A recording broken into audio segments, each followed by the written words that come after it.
너희 모든 나라들아 여호와를 찬양하며 너희 모든 백성들아 그를 찬송할지어다. 우리에게 향하신 여호와의 인자하심이 크시고 여호와의 진실하심이 영원함이로다. 할렐루야. 아멘. 여호와를 자기 하나님으로 삼는 나라는 복이 있다 하신 말씀을 기억하며 광복절 기념주일 예배를 드립니다. 일제강점기의 주권을 잃고 신음하던 이 민족을 돌아보시고 압제와 수치와 억압의 사슬에서 풀어주신 하나님의 은혜에 감사를 드립니다.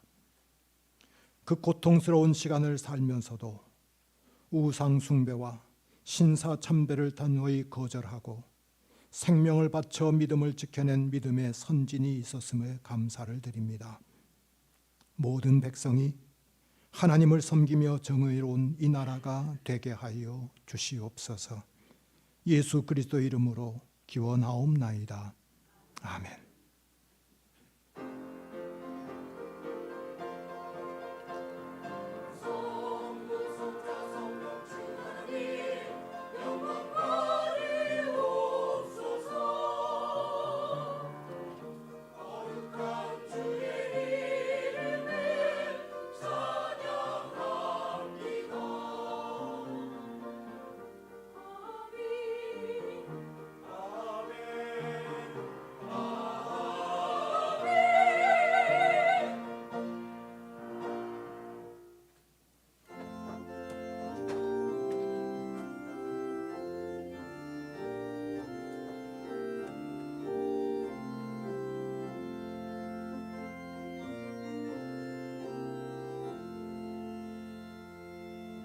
피난처 있으니 환난을 당한 자 이리 오라.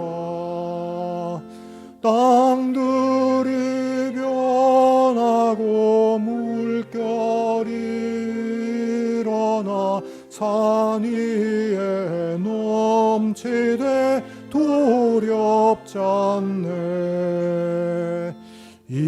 이방이 떠들고 나라들 모여서 진동하나.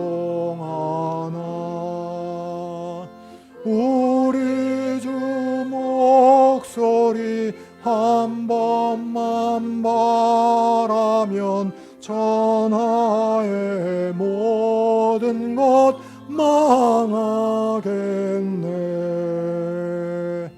만유주 하나님 우리를 도우니 피난처요.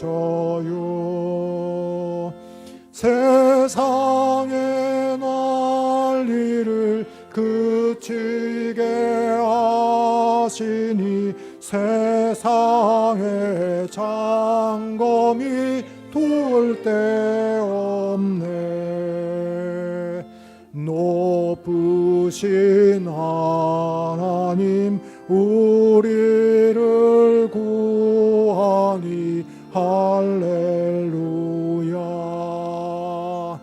괴로움이 심하고 환난이 극하나 피난처 되시는 주 하나님.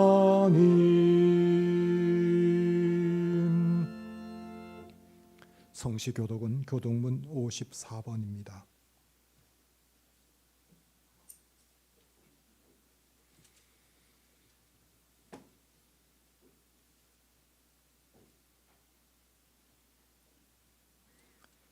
여호와께서 시온의 포로를 돌려보내실 때 우리는 꿈꾸는 것 같았도다.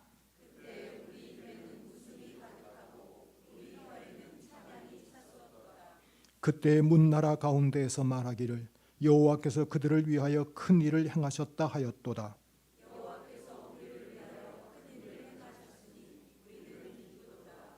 여호와여 우리의 포로를 남방 시내들 같이 돌려보내소서.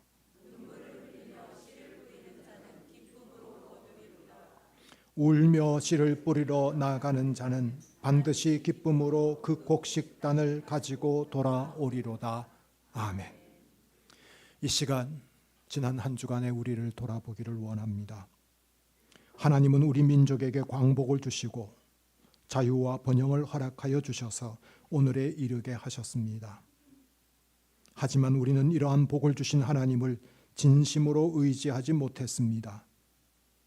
나라와 민족을 위해 기도하는 일에 게을렀고 정의가 강물처럼 흐르는 사회와 공동체를 만들기 위해 힘쓰지도 않았습니다.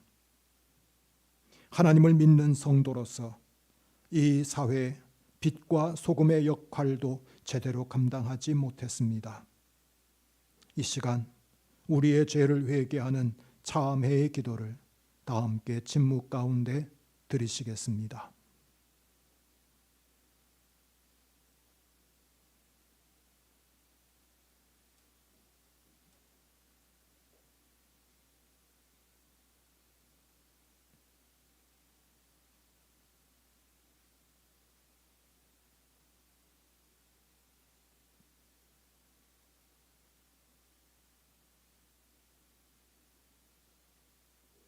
하나님의 말씀입니다. 주와 같은 신이 어디 있으리이까? 주께서는 죄악과 그 기업에 남은 자의 허물을 사유하시며 인애를 기뻐하심으로 진노를 오래 품지 아니하시나이다. 아멘. 나는 전능하신 아버지 하나님 천지의 창조주를 믿습니다. 나는 그의 유일하신 아들 우리 주 예수 그리스도를 믿습니다. 그는 성령으로 잉태되어 동정녀 마리아에게서 나시고 본디오 빌라도에게 고난을 받아 십자가에 못 박혀 죽으시고 장사된 지 사흘 만에 죽은 자 가운데서 다시 살아나셨으며 하늘에 오르시어 전능하신 아버지 하나님 우편에 앉아 계시다가 거기로부터 살아있는 자와 죽은 자를 심판하러 오십니다. 나는 성령을 믿으며 거룩한 공교회와 성도의 교제와 죄를 용서받는 것과 몸의 부활과 영생을 믿습니다. 아멘.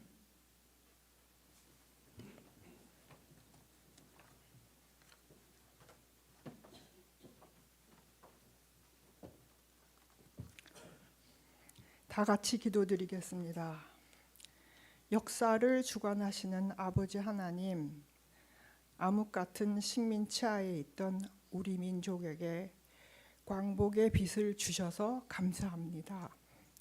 하나님께서 하나님의 방법으로 빼앗겼던 주권을 회복시켜 주셔서 저희가 평화 속에서 신앙생활을 하는 것은 하나님이 베푸신 은혜입니다.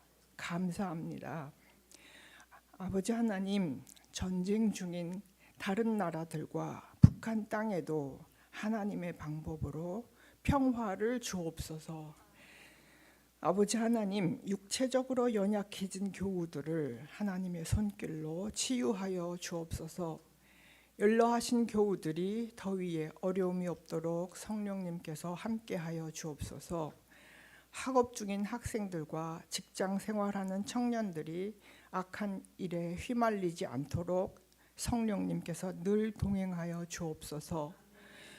군 생활 중인 청년이 더위에 지치지 않도록 새 힘을 주옵소서. 유학을 앞둔 청년들과 유학 중인 청년과 가족들을 지켜주셔서 세운 목표를 잘 이루게 성령님께서 지혜와 인내를 주옵소서. 혼인을 앞둔 청년의 가정을 축복하여 주옵소서. 이 시간 성가대의 찬양을 기쁘게 받아주시고 목사님의 말씀 속에서 하나님의 음성을 듣는 은혜로운 예배 시간이 되게 하여 주옵소서. 예수님의 이름으로 기도드립니다. 아멘.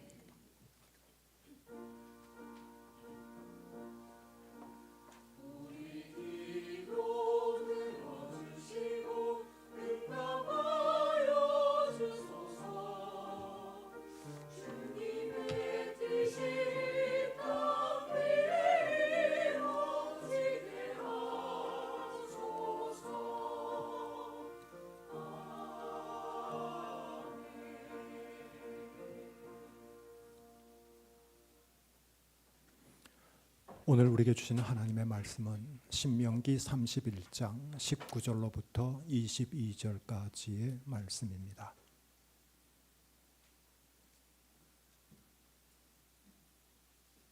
구약 성경 신명기 31장 19절로부터 22절까지의 말씀입니다.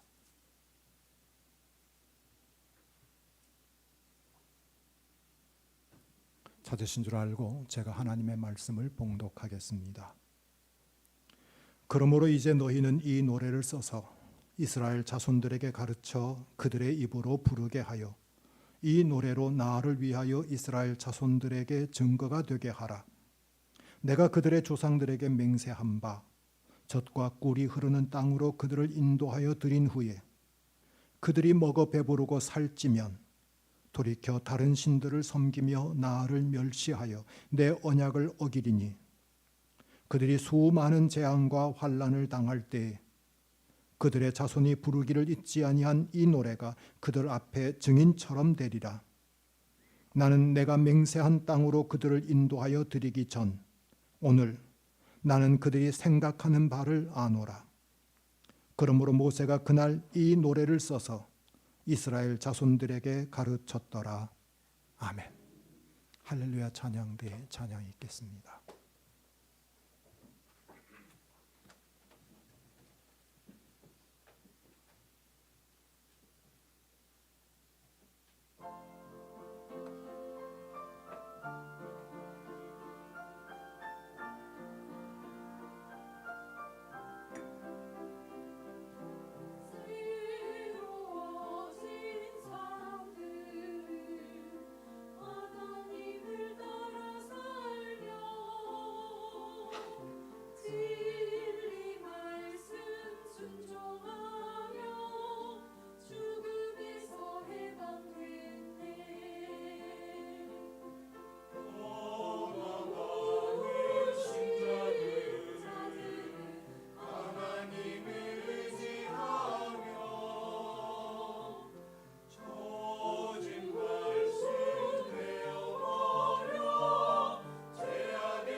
귀한 찬양 감사드립니다.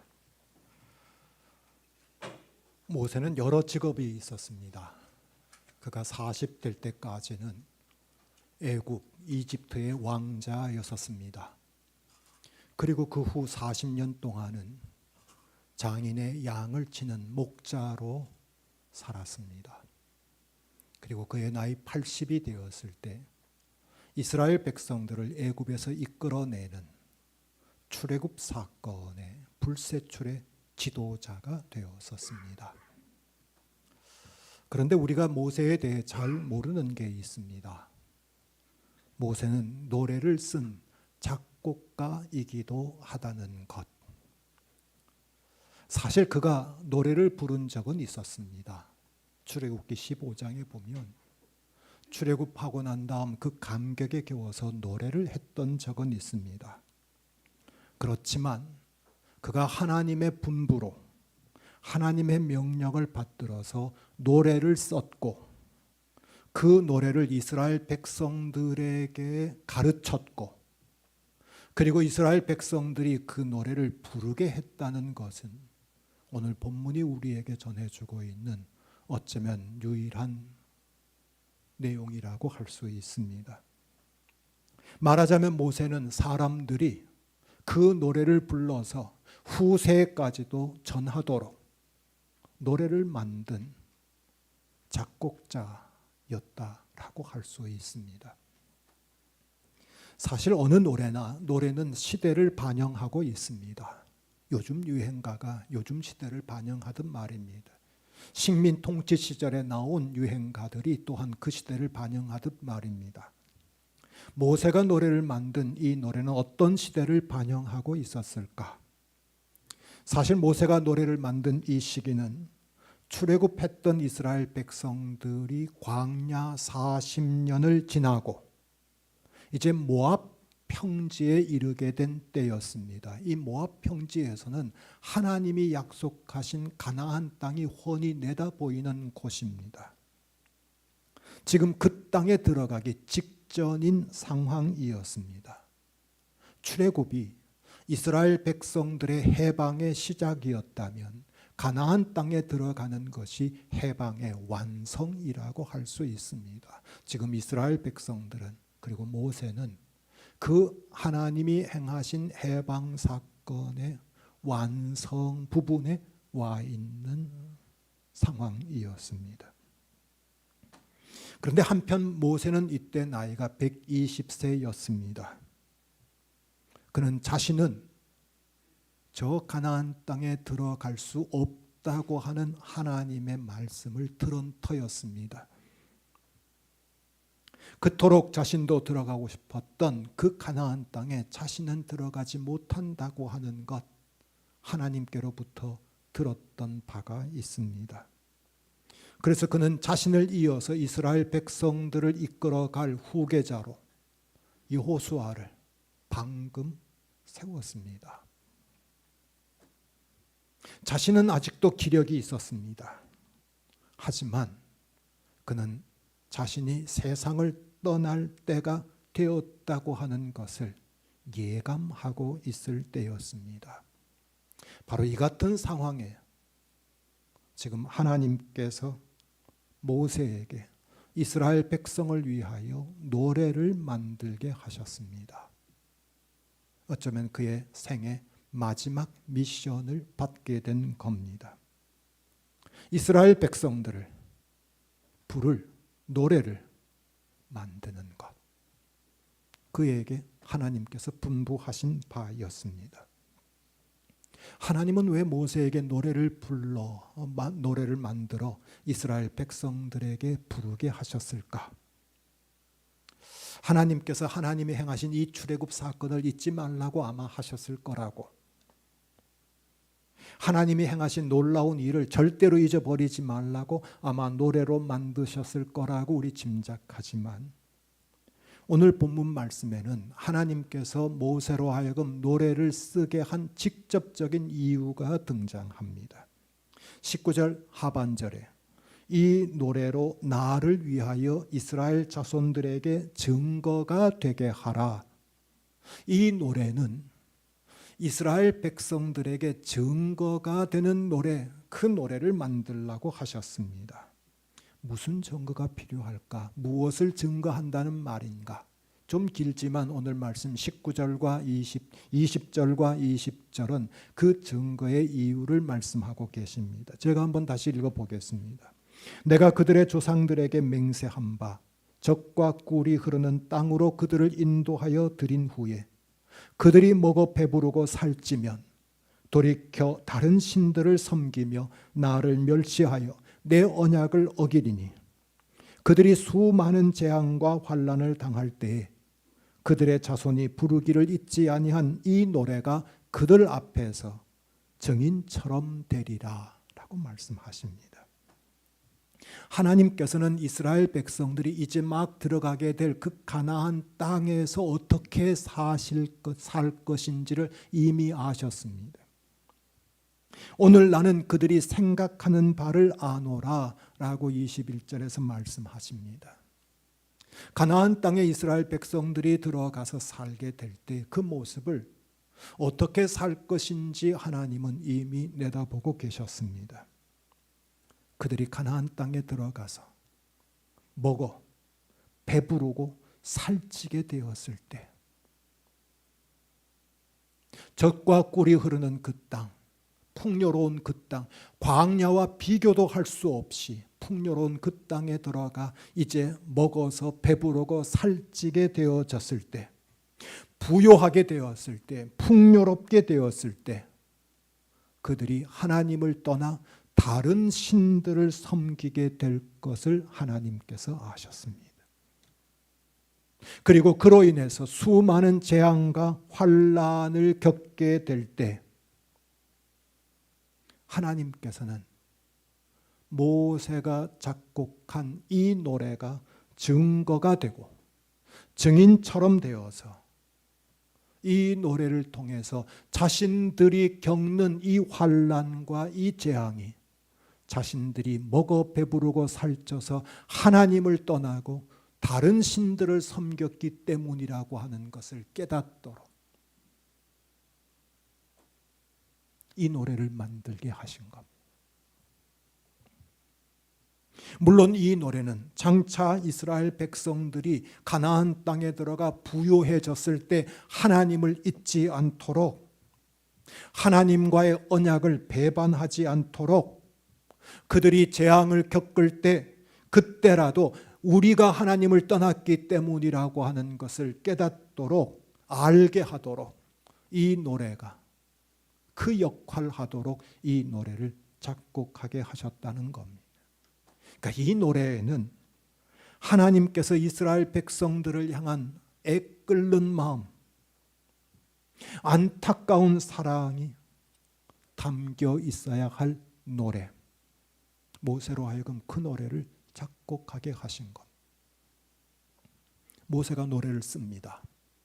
그리고 그 노래는 오늘 본문 다음 장인 신명기 32장 1절로부터 43절까지에 소개되고 있습니다. 외워서 부르기에는 가사가 만만치 않게 긴 노래인 듯 보입니다. 다만 모세가 하나님의 마음, 이스라엘 백성들을 향한 그 애끓는 마음을 생각하면서 세상을 떠날 때가 다 된 이 모세가 마지막 힘을 다하여서 쓴 노래가 바로 이 모세의 노래, 증거의 노래라고 할 수 있습니다.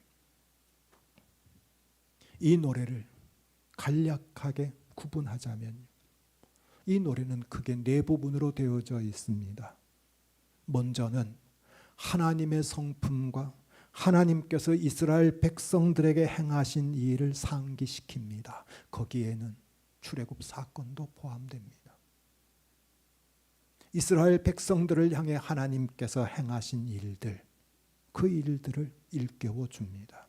그리고 다음으로 하나님께서 우려하셨던 이스라엘의 배반을 노래합니다. 하나님께서 모세에게 일러주었기에 장차 가나안 땅에 들어가 배불게 되었을 때 하나님을 떠나고 하나님 배반하게 될 것을 이 모세는 이 노래에 담습니다. 하나님의 그 마음을 여기에 담습니다. 그리고 또 한 부분에서는 바로 그로 인해서 하나님의 심판이 임하게 될 것도 이 노래에는 담고 있습니다. 그런데 이게 끝이 아니라 이 노래의 마지막 부분에는 하나님께서 자기 백성들을 구원하시고 회복하실 것을 또한 노래합니다. 모세는 이 노래를 만들었습니다. 그리고 백성들에게 가르쳤습니다. 그리고 백성들에게 부르게 했습니다. 사실 우리가 아는 것은 이 노래의 가사는 우리가 알고 있지만 이 노래가 어떤 곡조에 담겨서 불려졌는지는 우리는 모릅니다. 그리고 백성들이 어떻게 불렀는지, 어떻게 교육했는지, 그리고 백성들은 이 노래를 언제까지 불렀는지 우리는 잘 알지 못합니다. 오늘 본문 이후로부터는 이 노래에 대한 언급은 구약 성경 어디에도 언급이 나오지 않기 때문에 이 노래가 이후에 어떻게 불려졌고 언제까지 불려졌는지 우리 모릅니다. 하지만 우리가 짐작하는 것은 이 노래가 모세가 이스라엘 백성들에 가르쳐서 부르게 한 이 노래가 이스라엘 백성들의 신앙과 그들의 기억과 그들의 역사 속에 스며들었고 오랫동안 영향을 미쳤을 거라고 하는 것은 짐작합니다. 유대인이고 구약학자인 해럴드 피시가 그의 책에서 이 노래에 대해 이렇게 말하고 있습니다. 좀 길지만 인용해 보겠습니다. 이 노래는 오랫동안 잊혀져 오다가도 환란이 닥치면 언제나 마음에 떠오르게 되어 있기 때문에 그것은 기억을 도와주는 기능을 하게 될 것이다. 그런 점에서 이 노래는 일종의 시한폭탄이다. 폭발하도록 예정된 시간을 기다리다가 때가 되면 폭발하여 거친 현실을 살아가는 백성들의 기억을 흔들어 놓는다.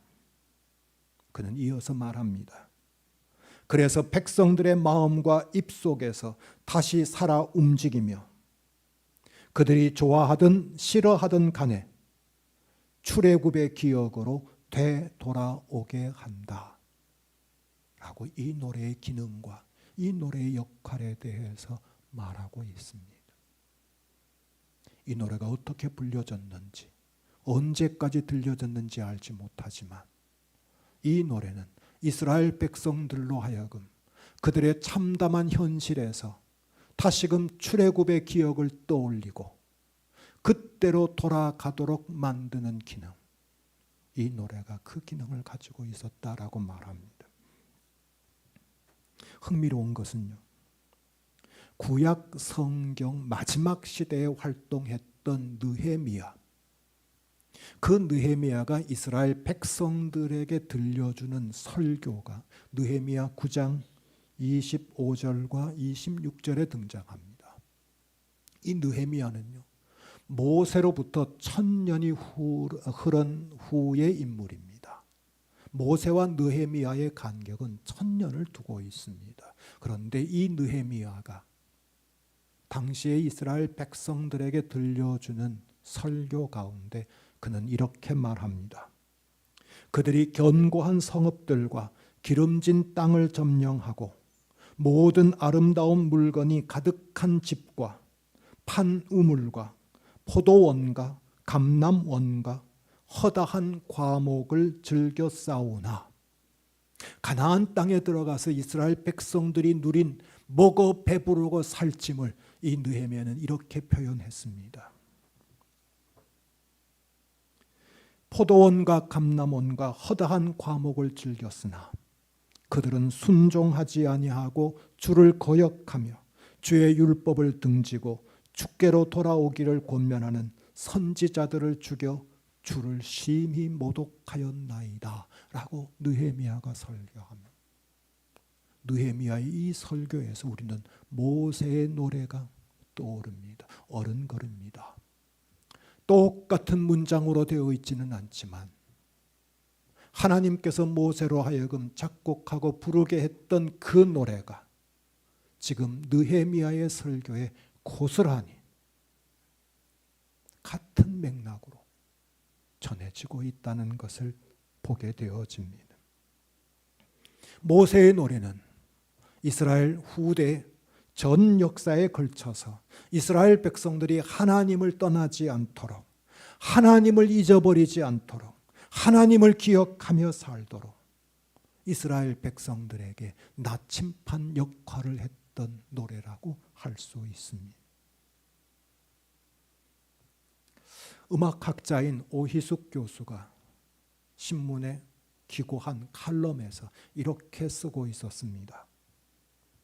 때로는 열띤 강연보다 한 곡의 노래, 한 곡의 음악이 군중을 설득하고 하나로 모으는 힘을 가진다. 음악은 이런 것이다. 그는 쓰고 있습니다. 한 곡의 노래가 열띤 강연, 무수한 강연보다 군중을 더 설득시키고 하나로 모으는 힘이 있다고 노래의 힘을 이야기합니다. 모세의 노래가 그랬습니다. 우리가 다 알지 못하지만 이스라엘 역사에서 모세의 노래는 하나님을 기억하게 하는 힘, 출애굽 사건을 잊지 않게 하는 힘, 그 힘을 이스라엘 백성들에게 주었었습니다. 소설가인 솔제니친이 1983년에 템플튼 상을 받았습니다. 종교인들에게, 뛰어난 문화인들에게 수여하는 이 상이었습니다. 그의 수상소감, 그 연설문을 그가 상을 받고 난 한 2년 후쯤 신학생일 때 읽게 되었습니다. 그는 그 수상소감문에서 자신의 조국 러시아에서 일어난 비극을 언급합니다. 스탈린 치하에 수천만 명이 학살된 그 비극을 이야기합니다. 자신은 그 비극의 원인을 이해하고자 수만 권의 책을 읽고 수많은 자료를 뒤졌지만 실은 그 비극의 이유를 알게 된 것은 할머니의 노래 때문이라고. 손자를 무릎에 앉혀놓고 이런 비극이 일어난 것은 사람들이 하나님을 잊어버렸기 때문이야 라고 했다는 그 할머니의 말을 자신의 조국 러시아에서 일어난 비극의 이유라고 그는 연설에서 말합니다. 그리고 그 연설 후반부에서 그는 자신이 망명에서 살게 된 서방을 언급합니다. 잘 살고 부유한 서방에서 목격한 또 다른 비극을 그는 언급합니다. 잘 삽니다. 부유합니다. 그런데 사람들은 물질주의와 이기주의에 매몰되어 인간성을 상실하고 있는 비극을 그는 목도하게 되었고, 그는 이 연설 후반부에서 그 비극의 원인 또한 사람들이 하나님을 잊어버리기 때문이다 라고 연설합니다. 그는 연설 마지막에 이렇게 말합니다. 우리가 할 수 있는 유일한 길은 우리가 그토록 성급하고 오만하게 거부해온 하나님의 따뜻한 손길을 간절히 구하는 것뿐입니다 라고 연설을 마칩니다. 신학생 시절에 솔제니친의 그 연설은 제게 강력한 감동을 주었습니다. 제가 먹어 배부르고 살찌고 부유하게 되었을 때 하나님이 혹 점점 잊혀질 때면 이 솔제니친의 연설이 기억이 되살아났습니다. 제가 보기에 사람들이 부유해지고 잘 살게 되어서 이제 하나님을 향한 발걸음을 뚝 끊게 되어지는 모습이 보여질 때면 솔제니친의 이 연설이 떠올랐습니다. 사람들이 하나님을 잊어버렸기 때문이야. 저는 솔제니친의 그 연설이 마치 우리에게 노래처럼 우리로 하여금 하나님을 기억하게 하는 노래처럼 제게 깊이 새겨져 있는 연설이었습니다. 우리나라가 광복한 지 1년이 되었습니다. 아시는 대로 광복 이후 우리는 비약적인 발전을 하게 되었습니다. 세계 어느 곳에서도 한국을 모르는 나라, 모르는 사람이 없을 정도입니다. 영어 알파벳 K자를 붙인 문화 상품을 쏟아내고 있는 우리는 가히 세계가 부러워하는 나라가 되었습니다. 우리가 인정하듯 우리는 먹어 배부르고 살찐 나라가 되었고 어느새 잘 사는 나라가 되었습니다. 한 정치평론가가 오늘의 정치를 두고 평론하다가 역경을 견디긴 쉬워도 풍요를 이기긴 어려운 게 세상 이치다 라고 오늘의 정치 현실을 꼬집는 글을 읽었습니다. 그게 어디 정치 현실만 그렇겠습니까? 우리 사회 전반에 역경을 견디긴 힘껏 잘 견뎌온 우리 민족이 지금 풍요를 견디기 어려워하는 현실을 우리는 맞닥뜨리고 있습니다. 풍요로 인해 혼란이, 극도의 이기주의가 퇴폐와 향락이, 육체적 정신적 타락이 우리 사회에 지금 만연해 있습니다. 무엇보다도 살찌고 배부르게 되자 사람들이 하나님에게서 떠나고 대신 우상을 숭배하는 그런 현상이 지금 우리에게 벌어지고 있습니다. 1945년도에 광복하던 그 해 이 땅의 그리스도인들의 인구는 대략 30만에서 35만 명 정도였습니다. 당시 전체 인구의 1% 혹은 1.5% 정도였습니다. 그런데 그 이후에 비약적으로 교인 수가 증가했습니다. 저는 이것이 우연이라고 생각하지 않습니다. 광복을 주신 하나님, 전쟁에서도 이 나라를 지켜주신 하나님, 그 하나님을 향해 사람들이 몰려들었습니다. 1995년도에 통계에 의하면 한국의 그리스도인들의 숫자는 860만 명에 이르게 되었습니다. 당시 인구의 20%에 육박하게 되었습니다. 그런데 바로 그 다음 해인 1996년도에 우리나라는 소위 잘 사는 나라들을 일컫는 OECD 회원 국가가 되었습니다. 우리 사회가 잘 살게 되었다는 겁니다. 그런데 참 아이러니하게도 1995년을 기점으로 더 이상 한국교회 교인 수는 증가하지 않고 감소하게 되었습니다. 작년 통계로는 이 땅의 그리스도인들은 전체 인구의 15% 정도 차지한다고 하는 통계를 보았습니다. 통계는 우리에게 말해주고 있습니다. 사람들이 잘 살게 되자 하나님을 외면하고 하나님을 떠나고 있다고 말해주고 있습니다. 반면 지금 우리 사회에 무속이 호황을 누리고 있다고들 합니다. 무속인이 80만 명 이상 등록되어 있다고 하는 보도도 보았습니다. 이와 관련된 시장 규모가 점이나 무당이나 혹은 그와 관련된 산업 규모가 3조 내지 5조가 된다고 하고 누군가는 음성적으로 이루어지는 일까지 포함한다면 10조 원 가량 될 거라고 이야기합니다.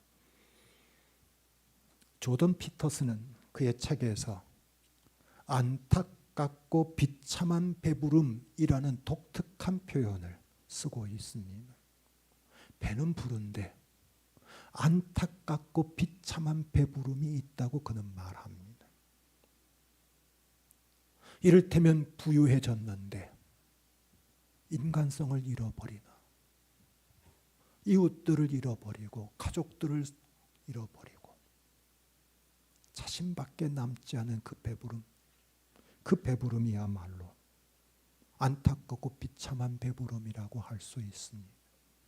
배부르기는 배부르는데 구원을 잃어버린 배부름, 그 배부름 역시 안타깝고 비참한 배부름이라고 할 수 있습니다. 어쩌면 지금 우리 사회가 겪고 있는 배부름이 이런 배부름이 아닐까 싶습니다. 하나님을 잊어버리고 우상을 붙드는 안타깝고 배부른, 비참한 배부름, 이 배부름이 지금 우리 사회에 만연해 있습니다. 사람들은 더 많이 가지고 더 부유해지고 더 높이 오르는 것만이 유일한 삶의 목적과 목표로 삼고 살아가고 있습니다. 안타깝고 비참한 배부름을 위해서 목숨 걸고 달려가고 있는 사회입니다. 여러분, 이런 사회와 이 시대를 위해서 우리가 해야 할 일은 무엇이겠습니까? 그저 방관하시겠습니까? 아니면 우리도 흉내내고 따라가겠습니까? 메리 올리버라는 시인이 쓴 시 가운데 그리고 밥 딜런도 라고 하는 독특한 제목을 가진 시가 있습니다. 가수 밥 딜런을 언급한 시입니다. 이 시에서 메리 올리버가 이렇게 노래합니다. 생각할 가치가 있는 것이라면 노래할 가치가 있다라고 말합니다. 저는 이 구절을 우리가 노래해야 할 정말 중요한 가치가 있다라고 읽혀지는 구절입니다. 우리가 정말 중요한 가치는 노래하지 않습니까? 자녀의 귀에 못이 박이도록 우리 외치지 않습니까? 우리가 정말 전해야 될 가치가 있다면 우린 노래할 겁니다. 만날 때마다, 그 사람과 대화할 기회가 있을 때마다 그렇게 하면 안 되지, 이렇게 해야지 라고 노래할 겁니다. 우리가 오늘 모세의 노래를 통해 우리가 이 시대를 향해, 우리의 사회를 향해, 우리의 이웃을 향해 노래해야 될 노래가 있다라고 할 수 있다는 겁니다. 우리가 어떤 노래 불러야 되겠습니까? 우리가 어떤 노래를 힘껏 불러야 하겠습니까? 적어도 이런 노래를 불러야 하지 않겠습니까? 하나님께서 우리 민족에게 광복을 주셨다. 하나님의 도우심으로 우리가 지금의 자유와 지금의 번영을 누리고 있다. 그런데 이제 배부르고 살찌게 되었다고 하나님을 잊어버리지 말라. 하나님을 잊은 민족에게는 희망이 없다. 이런 노래 불러야 되지 않겠습니까? 이 노래에 덧붙이자면 시편 144편 15절을 덧붙여도 좋을 것 같습니다. 여호와를 자기 하나님으로 삼는 백성이 복이 있도다. 우리가 불러야 할 노래가 아니겠습니까? 광복이 하나님이 주신 선물로 기억하고 감사하는 우리만 아니라 우리의 자녀와 우리의 후손들에게 부르도록 불러야 할 노래가 이 노래가 아니겠습니까? 내 자녀에게, 내 이웃에게, 그리고 사람들에게 부지런히 들려주어야 할, 우리가 불러야 할 노래가 있다는 겁니다. 하나님께서 우리 민족에게 광복을 주셨다. 하나님의 도우심으로 우리가 지금의 번영과 이 자유를 누리고 있다. 우리가 살찌고 배불렀다고 하나님을 잊지 말자. 하나님을 잊어버린 백성에게는 희망이 없다.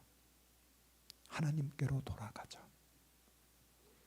여러분, 우리가 이 노래를 힘써 부르는 주님의 백성 되었으면 좋겠습니다. 우리가 부르는 이 노래로 말미암아 듣는 사람들이, 우리의 주변 사람들이, 우리의 자녀들이, 우리의 후손들이, 아니 우리 민족이 언제나 광복의 기억으로 돌아와 하나님께 감사하며 하나님을 섬기는 나라, 하나님을 섬기는 민족이 되도록 힘써 이 노래 부르시는 저와 여러분 되시기를 주님의 이름으로 축원합니다. 기도하겠습니다.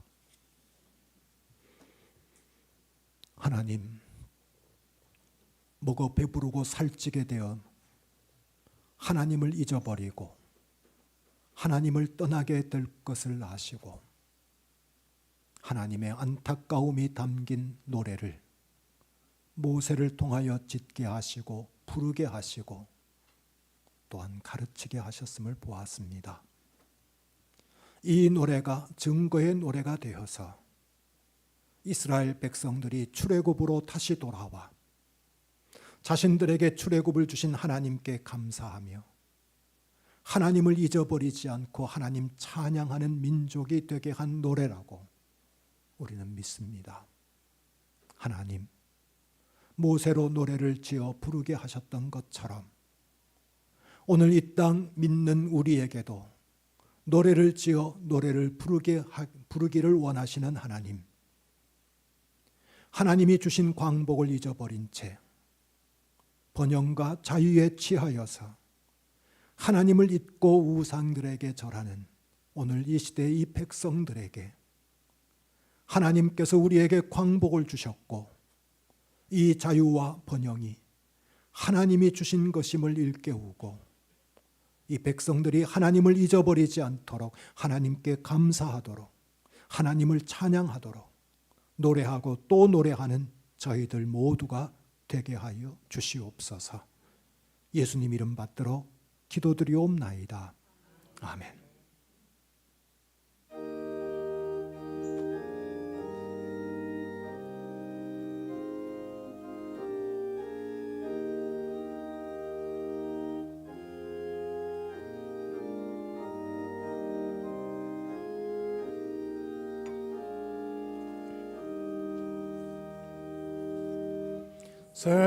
세상에 헛된 신을 버리고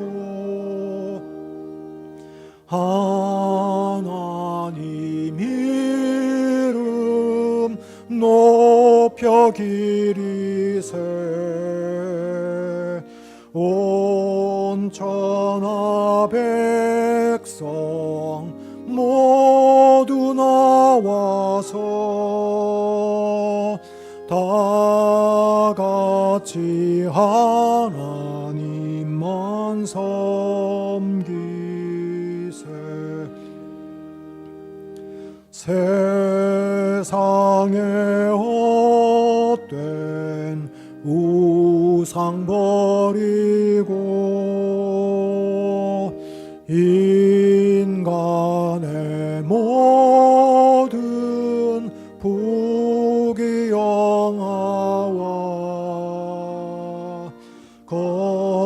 거짓과 불의 모두 버리고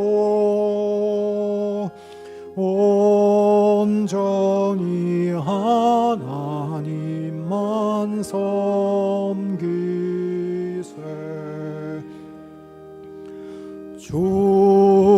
주님의 백성 서로 해하려 시기와 미움 아주 버리고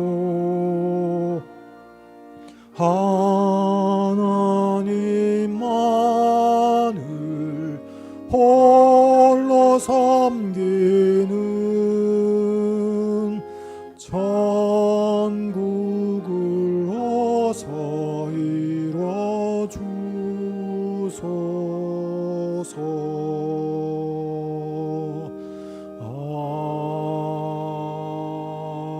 아멘.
오늘도 저희들의 발걸음을 주님의 전으로 인도하여 주시고 하나님 앞에 예배할 수 있게 하여 주심을 감사드립니다.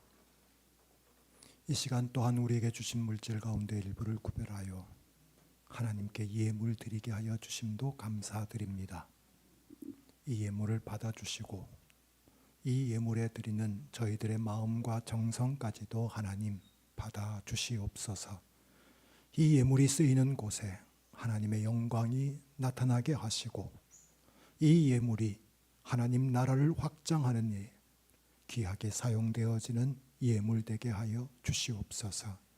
우리 교우들의 산업과 손길에 축복하여 주셔서 물질 때문에 고생하는 교우들 없게 하여 주시고 물질 때문에 시험 드는 교우들 없도록 도와주시며 우리의 산업과 손길을 축복하여 주셔서 차고 넘치는 하나님의 축복하심으로 늘 누리며 살아가는 우리 모든 교우들 되게 하여 주시옵소서. 예수님 이름 받들어 기도드리옵나이다. 아멘.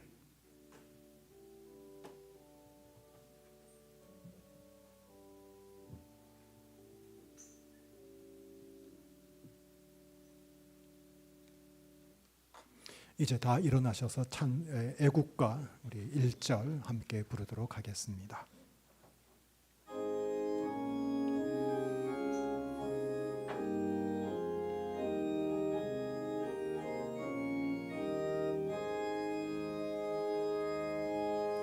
동해물과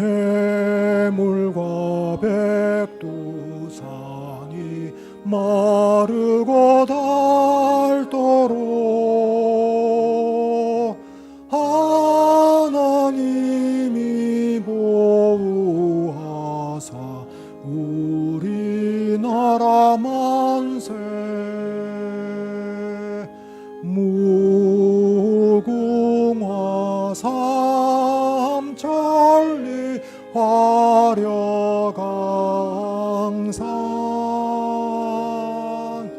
대한 사람 대안으로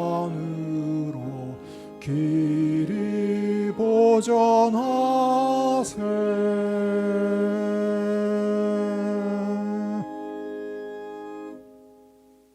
지금은 우리 주 예수 그리스도의 은혜와 하나님 아버지의 만극하신 사랑하심과 성령의 인도하시며 교통하시는 역사가 광복 81주년을 기념하며 감사 주일 예배로 하나님 앞에 예배하며 모세의 노래처럼 우리들도 이 백성들과 이 민족을 향해 하나님이 주신 광복을 잊지 않도록 노래 부르기를 결단하고 다짐하는 머리 숙인 모든 성도들 머리 위에와 우리의 가정 위에와 우리의 일터 위에와 우리의 교회와 조국의 교회들 위에 지금으로부터 영원토록 함께 하옵시기를 간절히 축원하옵나이다. 아멘.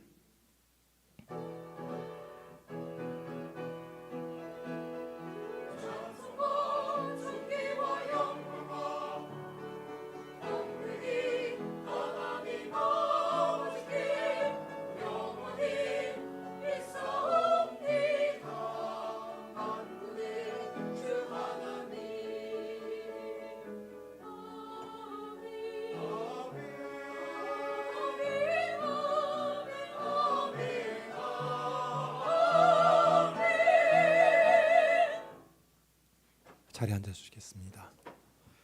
오늘 광복주일, 광복절 기념주일로 지키게 돼서 감사를 드립니다. 오늘 찬양 예배는 구역 소그룹 모임의 날로 드리게 됩니다. 다 기억하여 주시고 참여해 주시기를 바랍니다. 이번 주 교회당 청소는 4구역이 담당해 주시고 또 우리 어린이부의 지도자인 김경은 전사님 오늘 휴가 중이라고 하는 사실을 말씀드립니다.